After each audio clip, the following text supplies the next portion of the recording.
Greetings, everyone.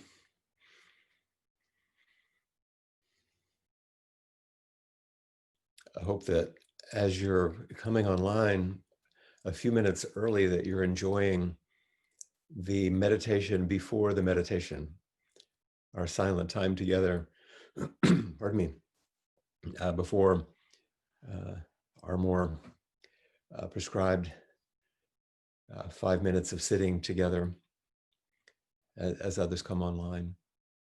I want to alert you that at the end of our sitting, when I ring the bell, we typically will recite the verse of the robe.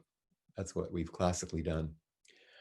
Today, because of the topic that I'd like to focus on, I'd like for us to instead reverse the order of our chanting. And this time, we're going to say the 4 practice principles.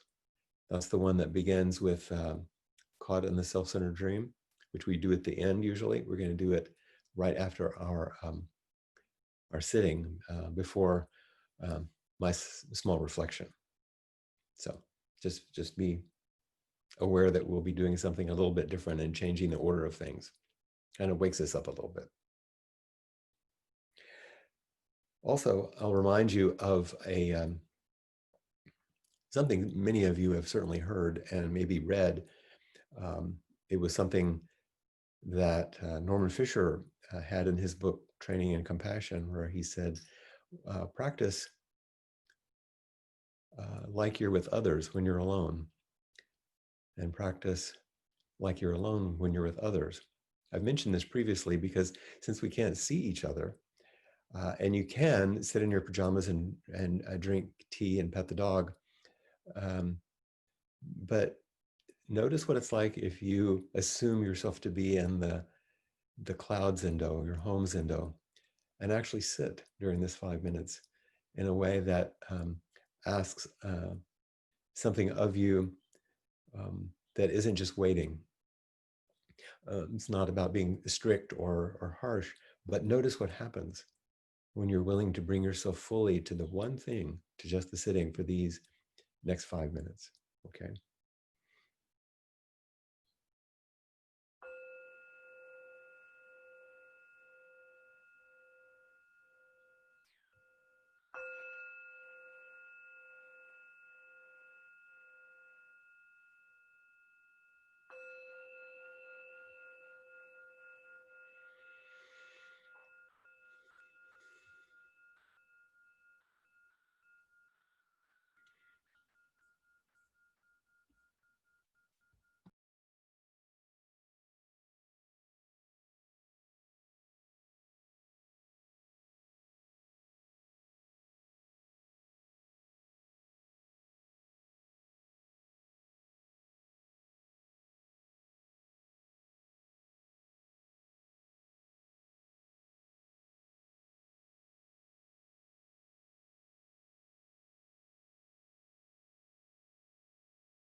You might bring a very gentle attention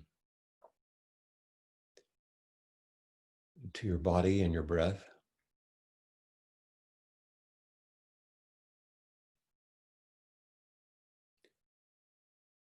Using a light touch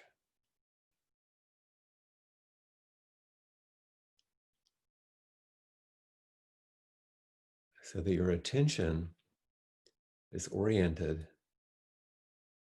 to the ongoing rising and falling of the breath.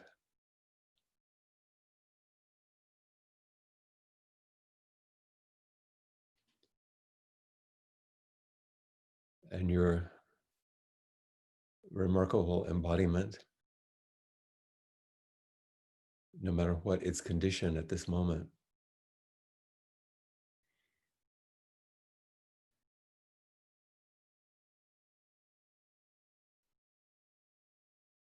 And that same light touch might notice thoughts arising and passing away, streaming through, emotions that connect to the thoughts, feelings that you have that arise and pass away, that stream through, whole worlds that you can imagine without even trying.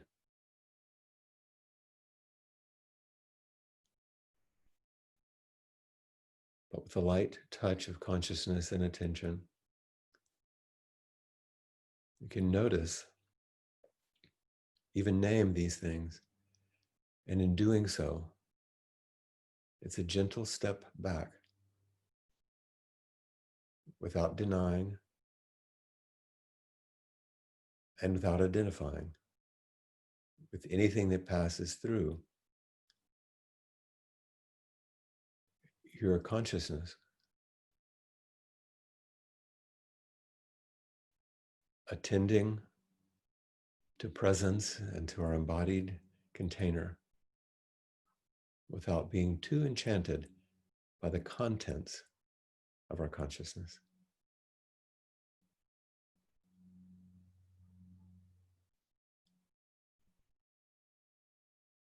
Bringing ourselves wholeheartedly upright, awake, and aware to this flow of inconceivable life.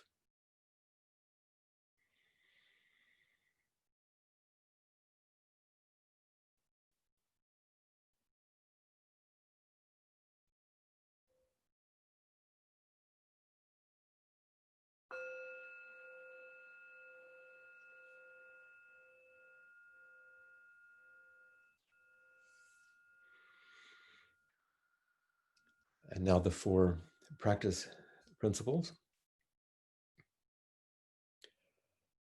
Caught in the self-centered dream, only suffering. Holding to self-centered thoughts, exactly the dream. Each moment, life as it is, the only teacher, being just this moment, compassion's way. Caught in the self-centered dream, only suffering.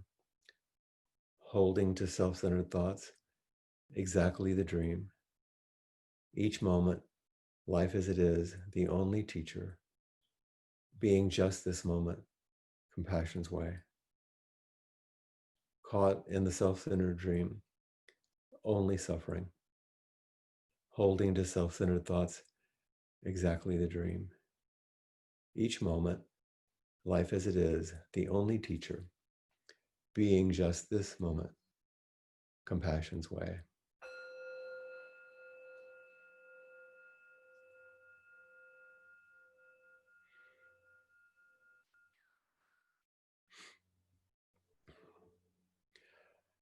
I wanted to begin with this verse because I wanted us to focus a bit on a kind of a theme that I feel in practice and in our culture and surrounding the pandemic and many things that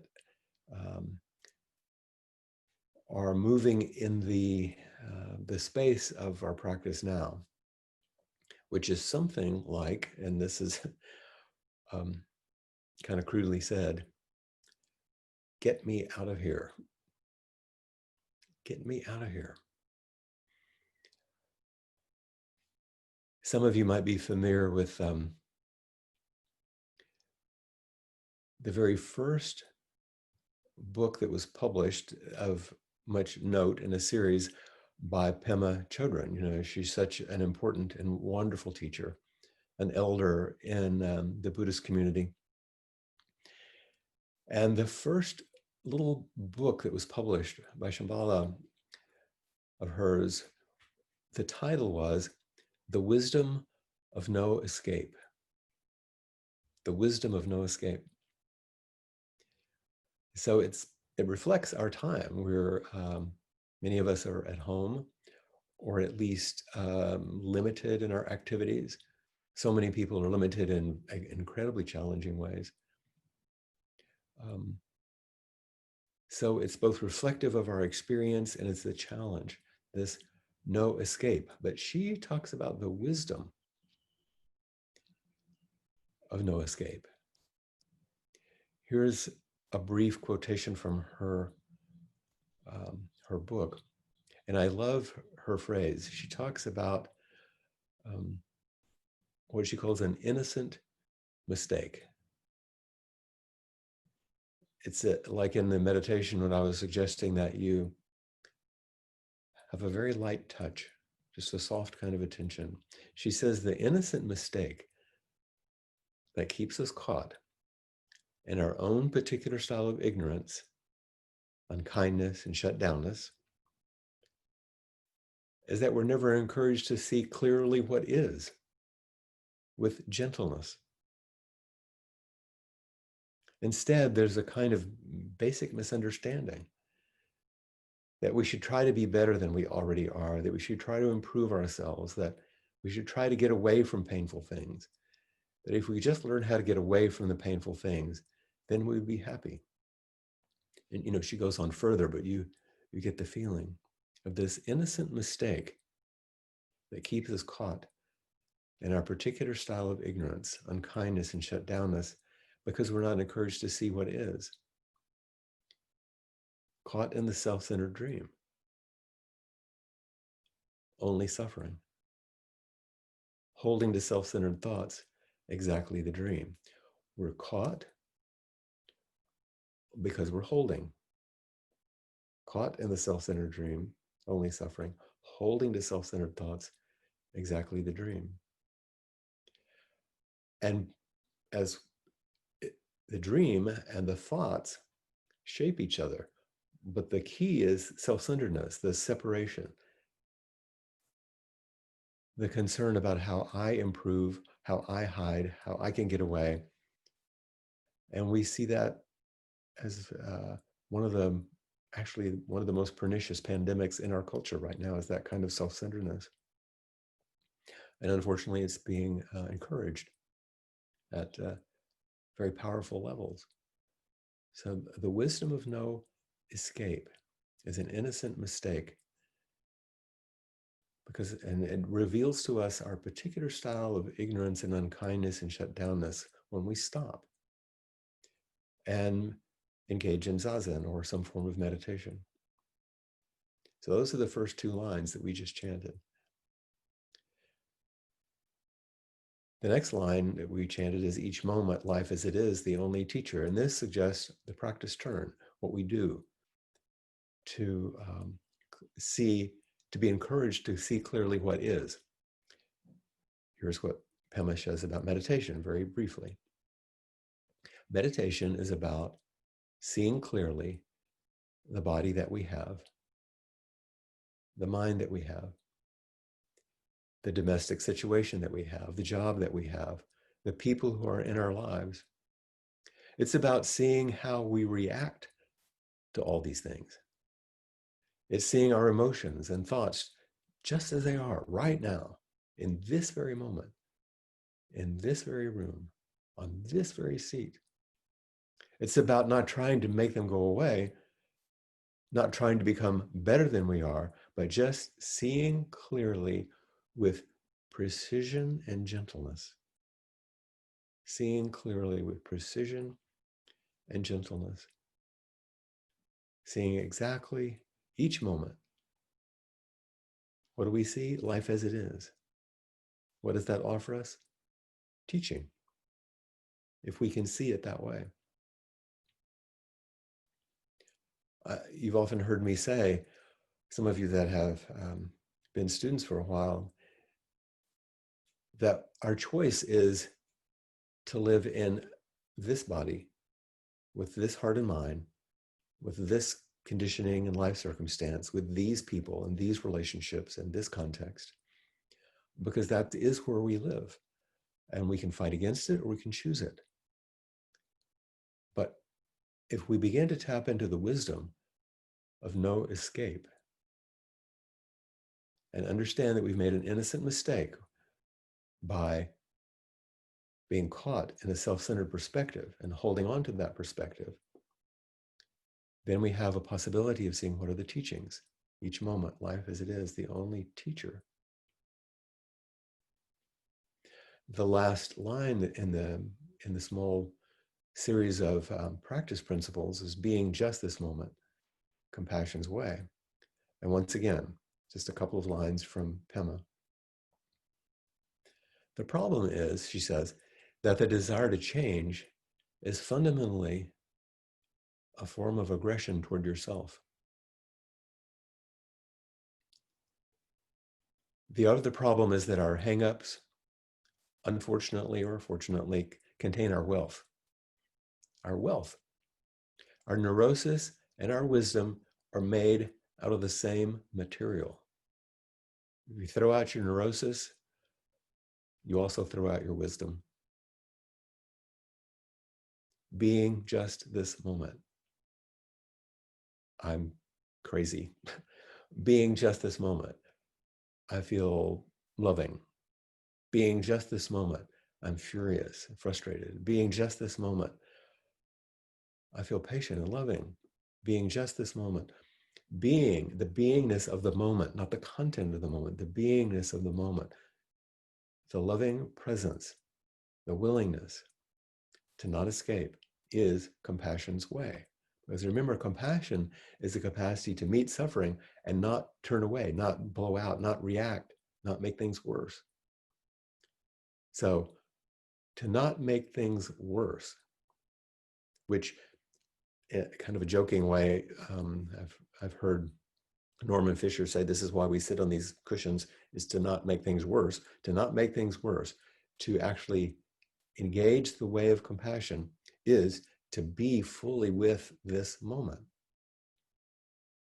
What happens, and now we're reading the 4 practice principles in reverse, compassion's way is the ability to be in just this moment. Because in this moment, we get the information, the experience, the sensations, the reality, which is teaching us how to be, how we can be in the world with ourselves and others. And that comes through life as it is, every single moment. So the dream, which we've sustained by holding to thoughts, we can open, not hold so tightly. And suffering begins to diminish when those self-centered thoughts are let go of, and the self-centered dream begins to fall apart or evaporate, and we're no longer caught. We're liberated. We're free.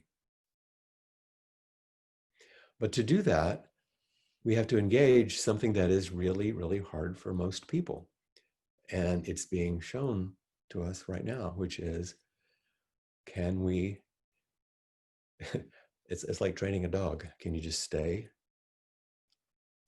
We see on, if some of you watch the news, you see images from the 4th of July, huge parties, gatherings of people, seemingly oblivious to the fact that there's a pandemic. Centuries ago, or many years ago at least, not too many centuries, Blaise Pascal said, not in English, but in French, he said, all of humanity's problems stem from a person's inability to sit quietly in a room alone.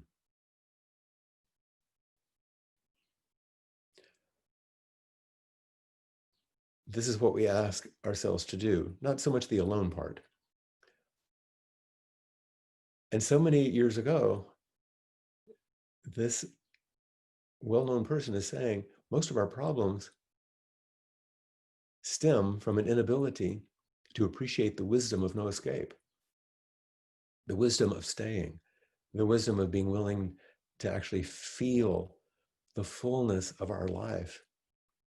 Because often it's so challenging or frightening. I feel blessed to be in a place where I don't have a lot of challenge from coronavirus, and I'm still able to do this and to be with you and to work. And I have a loving partner in a beautiful place. So the situation is quite privileged in that way. And even in that, I feel times of um, little wiggly. Um, it's like the famous statement, which you most all of you heard from Suzuki Roshi, saying a meditation retreat is like putting a snake in a bamboo tube. It's a funny image of like every little wiggle you notice, like I'm trying to let me out of here. I, I don't like these constraints. No one likes those constraints. It's what you do with them that makes the difference and what spiritual practice can assist us with. So sitting zazen is actually one of the most practical and down-to-earth things you can possibly do at this time in our culture and this situation. Learning to sit quietly in a room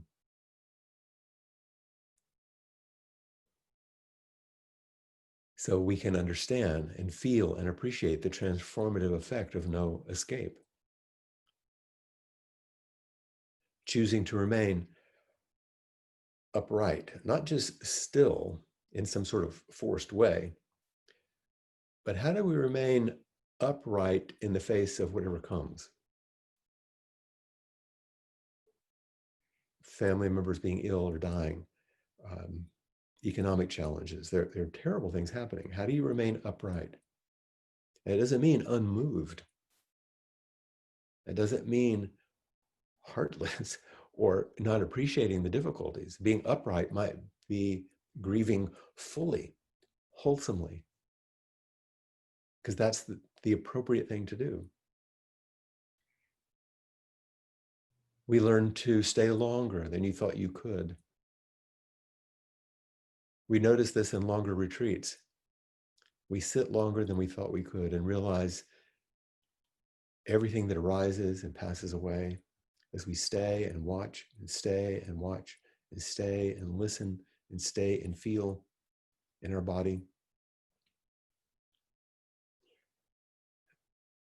Not only can notice the transformative effects of no escape, but we can stay longer than we thought we could, especially sitting with others, watching things arise and pass away.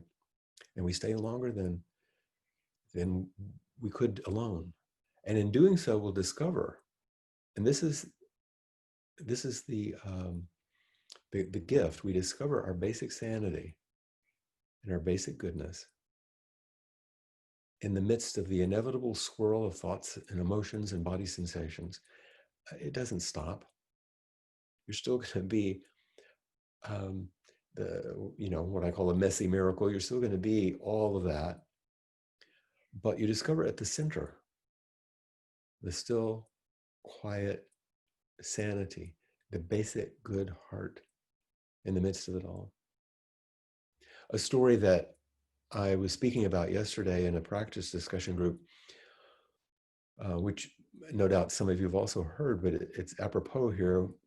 A very well-known and sophisticated, successful person decided to come to a sesshin, a 7-day traditional Zen retreat with Suzuki Roshi back in the old days in San Francisco, thinking that this would be a good thing to do. And if any of you have done long retreats like that, it's quite challenging.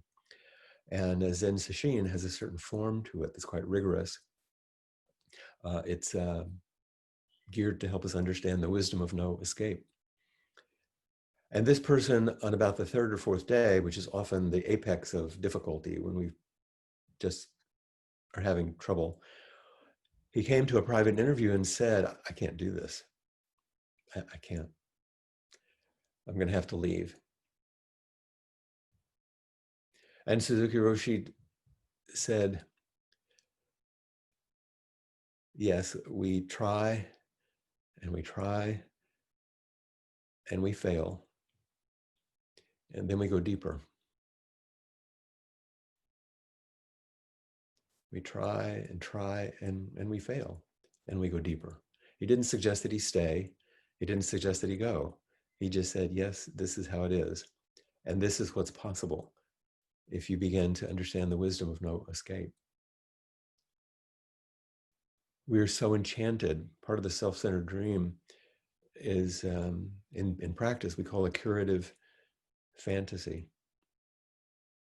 We have this idea that if we just practice wholeheartedly, that whatever difficulties we have, those things that Pema was saying we could make ourselves better, will finally go away. We'll finally solve ourselves.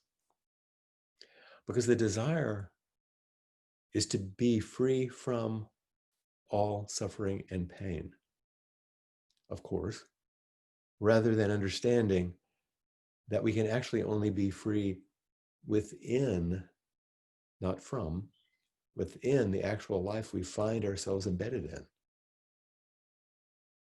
That's why our difficulties, our neurosis, and our wisdom are made of the same fabric, this body, this life. Well, we desire to be free from what we can only be free in. This is the Buddhist teaching. But people want to read the teachings as a path to complete freedom from all suffering, a kind of permanent heaven or nirvana, an extinguishing of everything bad, so we can have only the good, which is a profoundly dualistic model, which is not the Buddhist teaching. In fact, it's odd because it would really suggest that our longing is to be free from life itself. And it's the ultimate self-centered dream disguised as a spiritual practice. If I do this, I will get this good thing. And the Shin Shin Ming, which I won't go into, but it's a beautiful poem of the third Zen ancestor. There's a line that says, don't keep searching for the truth. Just let go of your opinions. And often our strongest opinions are associated with our spiritual practice, what we think and hope it will bring us. Now, most of us in this culture, whether we're involved in spiritual practice or not, do carry a sense of entitlement to happiness, personal happiness. It's kind of the American way. It may be in other Western cultures as well, or Eastern, but certainly in America, there's this sense of, well, happiness is like the goal. And if I'm not happy, there's been some mistake, or I've not been doing something right, because personal happiness is the goal and the measure of a good life. So I want to strive for more happiness. And of course we want to be happy. I'd like to be happy and I enjoy it. But our personal happiness as the goal and as an organizing principle to guide our life is, once again, this ultimate form of a curative fantasy, especially in spiritual practice. It's called spiritual materialism, which of course is a foundation of our culture, this sort of materialistic view of, I will do this and I will do this and I will get that. It'll be for me. Because remember, the causes of suffering and pain are different from the source of suffering and pain.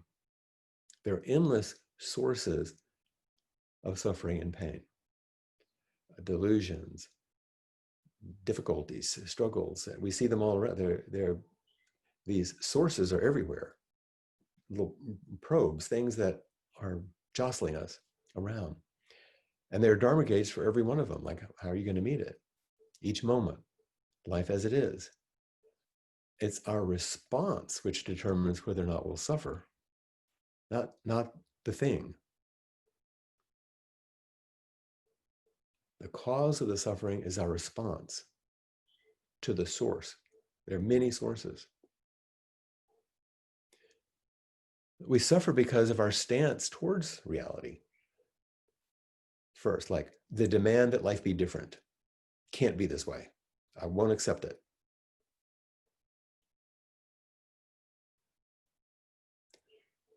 I won't even go into all the things that come through my mind that are difficult and cause me suffering.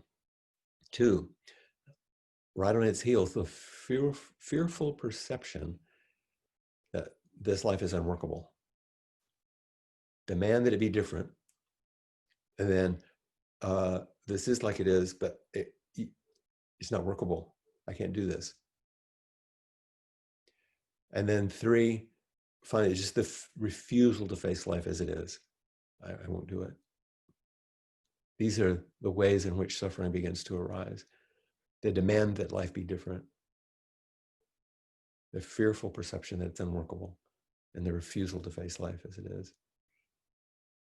You can fight reality all you want, but reality is ultimately going to win. So how do we learn to dance, move with reality, and in the process, maybe even do some good and care for others and for ourselves, to work to solve real problems and help out where we're needed? There's so many options. And when we decide to say, okay, this is life as it is, so how are we going to move? And this is not a path of passive acquiescence or to circumstances. Like, oh, life as it is. No, this is the wise and compassionate response to circumstances because we see the way it actually is. We tend to make things worse because we react out of our conditioning based on our fear and anger rather than reacting rather than responding out of our basic sanity and basic goodness, our Buddha nature, our true self, whatever you want to call it. That's why we sit, to come back to that.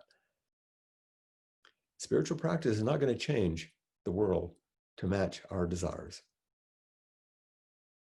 even our desire for a spiritual life. Spiritual practice is not going to offer that. That kind of longing is just another formula for suffering, not its resolution.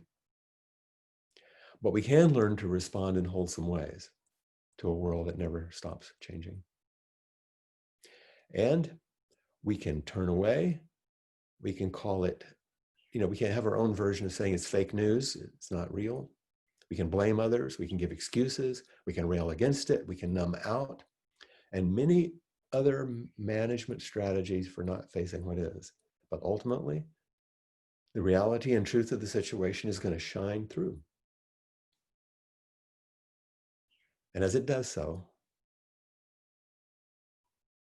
it's an opportunity for us to call forward the best in us and call it forward in others. This is the curriculum of a bodhisattva. It's dedicated to turning each moment and each situation and each relationship just a little bit more towards freedom from unnecessary suffering and pain. The Zen teacher John Tarrant once said, there are no circumstances under which it is wise to refuse life. Each moment, life as it is, because it's the teacher. Here's a curious final quotation. I'll tell you who it is after I do the quote. You can hold yourself back from the sufferings of this world. That is something you're free to do, and in accord with your nature. But perhaps this very holding back is the one suffering you could avoid. Exactly what we've been talking about and what the Buddha taught. And what a surprise that it came from Franz Kafka. You could hold yourself back from the suffering. This is something you're free to do. I'm free. Don't tell me what to do. I can do whatever I want. But perhaps this very holding back is the one suffering you could avoid and turn toward the world for the good of the world. And this is the teaching of the Buddha and the view of anyone who begins to ripen into maturity. Just as a closing here, I was curious when I began to look at Pema Chodron's other books. I'm going to list the titles in order of when they were published, and notice how it's basically the teachings that we've been talking about. The first, the wisdom of no escape. First, we have to stop and actually turn toward ourselves. Second book, start where you are. Take a careful, mindful look. This is where we begin. Third book, the famous one, when things fall apart. When we stop running, start where we are, we realize everything is interdependent, arising and passing away, always changing, always falling apart, always being reborn. Next, what we discover, the next title, the next book, the places that scare you. Because stopping and actually looking at your life and noticing how things change is disturbing. And things will arise which are frightening. But also, it's the place where beauty and love and tenderness and generosity and humility and everything else arise. Because next book, comfortable with uncertainty. As we develop a steady practice with others, this cultivates a capacity that most people don't have to face our vulnerability in a wholesome way rather than railing against some containment. And then just one more in the series, she published Welcoming the Unwelcome. Ultimately, we learn to choose our lives rather than just cope with them or tolerate them. And that's the direction of a bodhisattva, to choose this life and to assist others in supporting their choice to live a life that helps each other rather than destroys each other, that brings us together than apart. But first, we have to follow the wisdom of no escape, starting where we are, meeting each other in a wholesome way. So it's a big arc on the 4 practice principles, but it's really this heart of our practice, at the very center of our practice. So I'd love to hear ways in which you may have questions or things that would help you in your practice. And as you come forward, bringing things that are relative to these teachings that will help it open for others. So if you raise your hand, we'll look forward to speaking to you.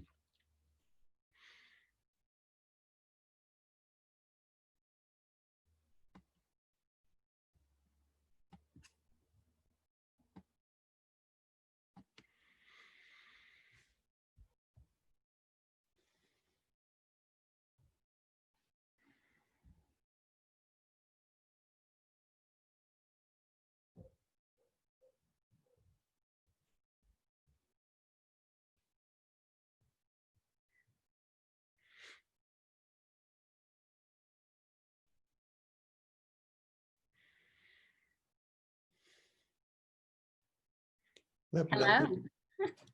From her closet in New Braunfels. I know. We have to find the space. That's right. Well, I just wanted to say that this is so important. Your teaching was just so beautiful today, and it resonated so much because during this pandemic time, being alone and, or, just a very small circle, I've learned to focus more than I was doing. In other words, all the meetings that we would do, to be getting dressed to go to, and to the distractions that we constantly have in our life. And, like I just order the groceries and either pick them up curbside or have them delivered, or anything. It's just delivered. I don't go out doing all these errands that my life consisted of doing all of these errands. And so, in other words, it's obviously that leaves more time for practice and interior growth and work. And it's just been a real gift to, like you say, in other words, to meet what was brought to me in that way, to develop the focus that we're always studying, but actually do it. So what you're saying is you're appreciating the wisdom of no escape. Yes. Of what's come. Wonderful. Well, I think we're going to get a chance to continue for a while. So yes, we'll keep helping each other learning. Thanks, Penny. This is prisoner number 4300439.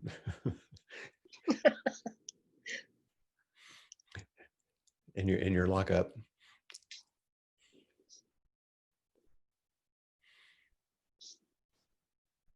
Did I do it? You're here. Oh, can you hear me? I can. We're ready to go. Oh, I was waiting for some signal. Sorry. Oh, well, sorry. I thought you were just enjoying looking at my face or something. Well, that too. I know that with you. So what's on your mind, your Thank heart? you. What's on my mind is this was a wonderful topic to Mm. talk about for me today, because unlike Penelope, um, I've been really kind of running away.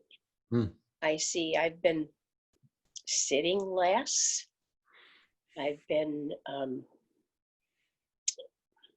when I do sit, I'm fiddling around. Mm-hmm. I'm doing all kinds of things that I know in my heart I really shouldn't be. And for you to give us the phrase, when you're alone, sit like you're with other people. Mm-hmm. And I've made so many excuses for why it's just okay Yeah. to interrupt myself. So I think this was kind of perhaps the kick in the pants, Oh, but it's gentle one. so to Precision, speak, gentle. gentle, precise, Right. but it was just a way to awaken Yeah. me Uh-huh. to what I've been doing. And And I'm I've hearing that from known, a lot of people. I've known I've been doing it. Mm-hmm. I've known it, but I just got caught Mm-hmm. and I just kept going around. Yeah. I think sometimes what we forget is we see what we're doing, we know it, but we don't fully appreciate the impact it's having on us. That it's actually eroding something. Mm-hmm. And not because in some sort of moralistic way, you're backsliding, you should do, not that. It's just, No, it's very I hadn't practical. been mean to myself. No, it's very practical and very basic. It's not some esoteric thing. Mm-hmm. And the other piece we forget is that if we don't have some regular practice, we're probably not as good with others. It doesn't support others as well. So it's not just for us. That's true. That's And true. a lot of people are talking about this because we're in such disarray right now, and there isn't a rhythm that is steady where we can come together, which helps. That does really, really help. It's hard to do this alone. It's very difficult. Mm-hmm. And so we do the best we can on Zoom and even sit on Zoom, which seems interesting to go online and do nothing. But to go online with others and sit actually is helpful. So thanks for bringing that up and speaking for that. Well, and another thing that I did before for a while was to go online early in the morning and hear Peg recite the Yeah. ancestors Yeah. and then sit Mm-hmm. during that time. And even though I found it very rewarding, I excused myself from that. Mm-hmm. But I'm giving that good consideration to go back to Sure, sure. getting a pattern. Sometimes it's we learn something when we have a kind of like a relapse. It's like, okay, stop for a while and see how it goes. It's like each moment, life as it is, Mm-hmm. my teacher. Yep, true. Thank you. Thank you.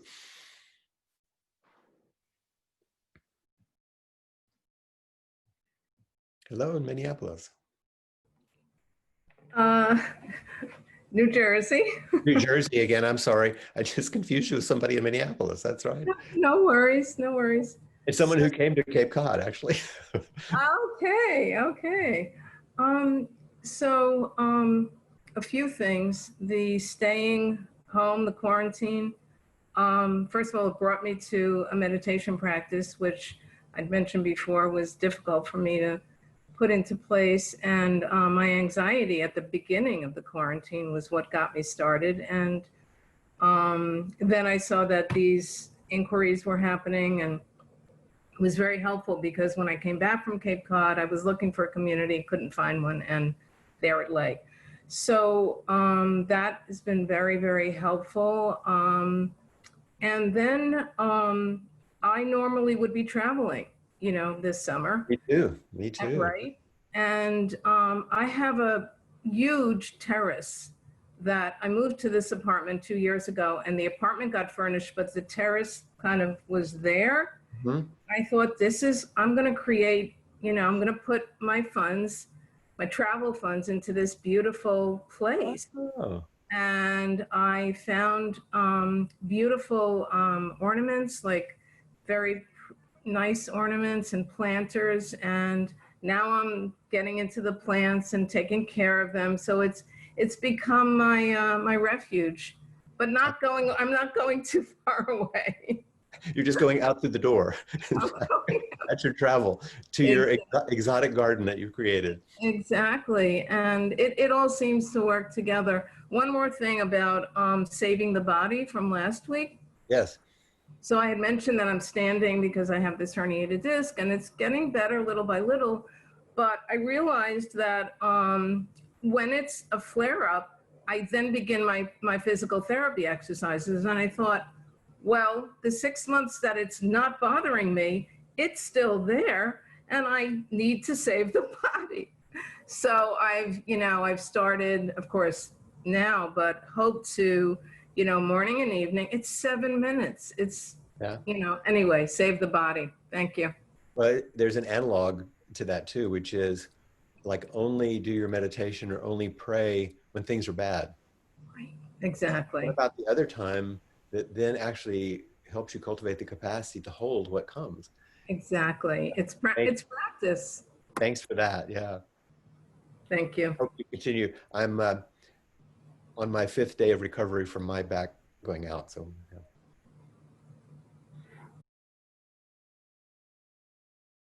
You're muted still, Maria. There we go. Yes. It's a bit of a process, isn't it? Yeah, it's really interesting that I've been watching your inquiries every week, and how somehow each week I want to come on, but you answer something every week in the talks that you do, and how, like today, how potent the subject is for where I'm at, and it's kind of, I was thinking about anxiety and how my relationship to anxiety is changing through the practice. That it's actually becoming an indicator, a source, a rich source of where I know that maybe I'm offline or responding in a way that, or from a different place, from a place I don't want to be responding from. I mean, there's something about the observer is the observed. And it's something about observing how I'm kind of responding from a place of conditioning, as opposed to the place where I truly wish to respond from, and the changes that's creating. And there's something you said, I wrote it down because I liked it. It was the cause of our suffering is the response to the source. Yes. And there's something so powerful about that. I've noticed that. I mean, I read the book. Sorry, go on. Oh, I read the book. Is it a Norman Fisher book? I read it too fast. I think you can do this practice too fast sometimes. I got so excited with what I was learning about myself and about my response and about my relationships in the world that I just read the whole book. And then I was overwhelmed with all these, don't be predictable, appreciate everyone, everything's, I had all these things going through my mind. But what I've learned is to sit with that anxiety. If I'm like in a I have a difficult relationship with a person in my life, and to just sit with the response that I'm having from what that person says, instead of moving along or trying to justify me or defend me, and just sit with it, how different that is, and what I learn about what I would predictably do in that situation, but do something different. Sit with it, don't run from the suffering, the anxiety. And what opens up in that space for me, what's been opening up, is so incredible. And what I'm learning, liberation. We're not liberated from all suffering and pain. What we're liberated from is our habits. And how many we have, and how many different parts of ourselves they come from, the younger self, all the different parts that might say want to prove that I'm okay, or that I don't need to prove that. It's kind of like sitting with, I'm okay, and this, and also understanding through the practice and through doing all kinds of things is like where that person's coming, opening up a space so that I can think, where's that person coming from? What suffering place is the need to be like that this way? Where's that? And it's opening up a vaster understanding of some difficult relationships I have, and what my part is in that, and what their part is in that, and that you can change that, Well, that you it's can good to do hear. something different. And it's good So, to hear your enthusiasm that this really makes a difference. oh, absolutely. I mean, this lockdown's been not a gift for so many, but a gift in the sense that I've been able to sit more, to be with the practice. I was already starting to sit longer and longer, and then the practice is kind of sitting with others online as well as created me sitting longer with myself when I'm not with others as well. And the response to everyday things, just slowing things down that I do and really doing them and really being with them and noticing the anxiety and what that's been in my past, that I've always seen it as like a neurosis or something negative, when actually it's always called me. It's always calling me. Sorry? I have homework for you. Yeah, Because yeah. you have so much energy right now for this, which is fantastic, and you're demonstrating how it's helping you. Go back and read Norman's book again more slowly. I'll have to. Because these things that you're realizing now, you'll see how they're there. So do that and let me know how that goes. Yeah. I mean, and you do have to read it slowly, don't you? It's not something, but I think it was because I was learning so much. It was like I wanted to get to the next bit instead of being patient and just staying with one thing for a while at a time. And that's what I need to go back. And that's what I'm suggesting. Smaller steps, smaller, slower steps. Yeah. Well, thank you for your part in all this. It's just amazing and wonderful. And I always do seem a bit more energy. My heart starts racing when I'm sorry, but I did want to meet. We haven't met for a while, so I wanted to meet today. So I thought I'll come on and share where I'm up to. Well, thank you. Thank you.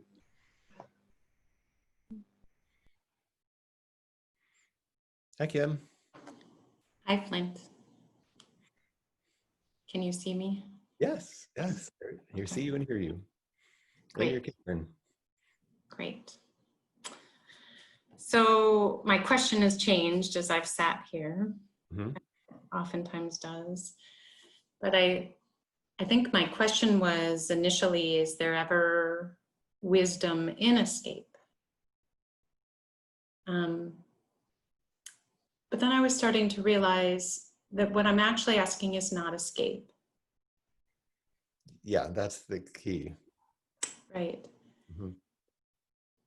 I think wisdom in stepping away from unwholesome. I'm taking in the whole picture, because it's not all morose. It's not all, like, I am so encompassed right now in the experience of homelessness, right, COVID, because that's my role, and the public health crisis of racial injustice and how that's playing out. And I can spend, I mean, I dream about it. Like, it's not just, you're wholly immersed in it.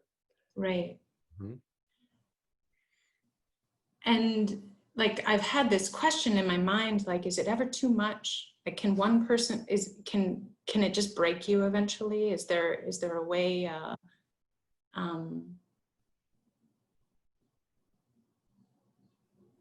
is there a way that one could not handle this? Like, can I? Really? Let's go back to the teaching. We want to turn toward the moment so that we can see what it actually is. But people think the teachings stop there, so that we can respond appropriately, which may mean you back up or take some time off. It's why I have that, almost silly little phrase that bodhisattvas have boundaries. Right. It's not turn towards life as it is and just keep turning and turning and turning, and that's all there is. Now, most people won't turn toward life as it is. What they do is they get a reaction, like Maria was talking about, and respond to that reaction, and they don't, it's not a wholesome Right. compassion. That's compassion's way, is actually meeting what's there, but compassion for self and the world.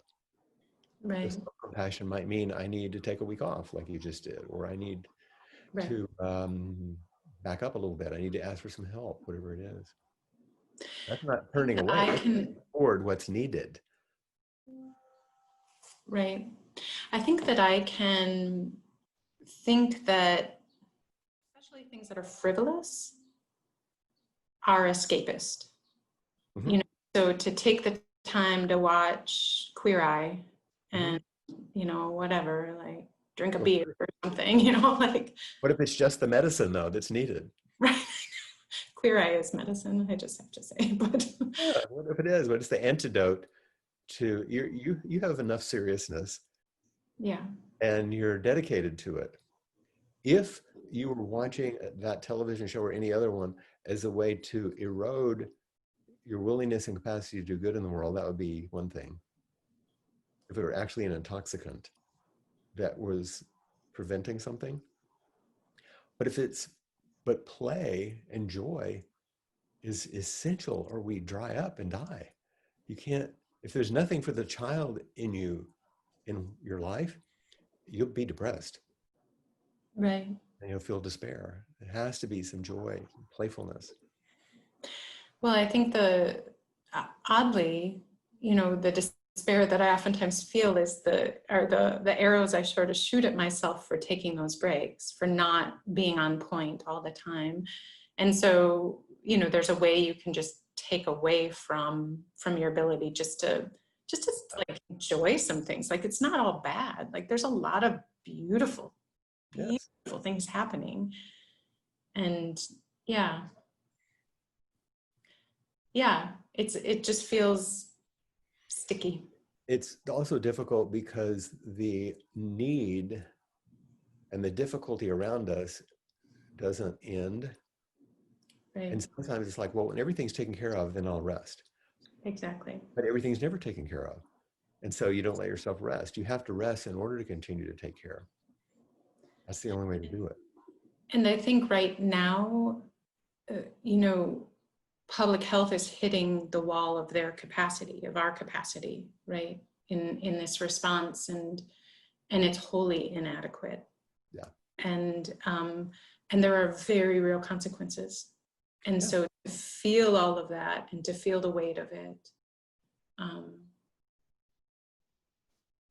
and then to put that down for a minute, Yeah. you know, like, because I could just work and work and work and work and work. Yeah, because the end is, there's no end in sight, so you just continue. Right. I often feel the same way. I So bet. have some play, have some joy, so that you can go back in the fray sometimes. Yeah, Because it'll be waiting for you. that's right. That's right. Well, the other thing I'll just say is this is the stuff that actually makes it possible. Oh, Because it's mostly me feeling alone in it. And I know that's not real either. yeah. So Yeah. I appreciate it. Thank you, everyone. Thank you so much for coming on. Yeah. Yeah. It looks like we're at the end of our time, and I want to respect our time constraints for today. And just now we're going to chant what we normally do in the beginning, the verse of the robe, and now listen to those words relative to what we've spoken about today. And what Kim just talked about in terms of the larger picture and also the good. Vast is the robe of liberation, a formless field of benefaction. Wearing the universal teaching, I realize the one true nature, thus harmonizing all being. Vast is the robe of liberation, a formless field of benefaction. Wearing the universal teaching, I realize the one true nature, thus harmonizing all being. Vast is the robe of liberation, a formless field of benefaction. Wearing the universal teaching, I realize the one true nature, thus harmonizing all being.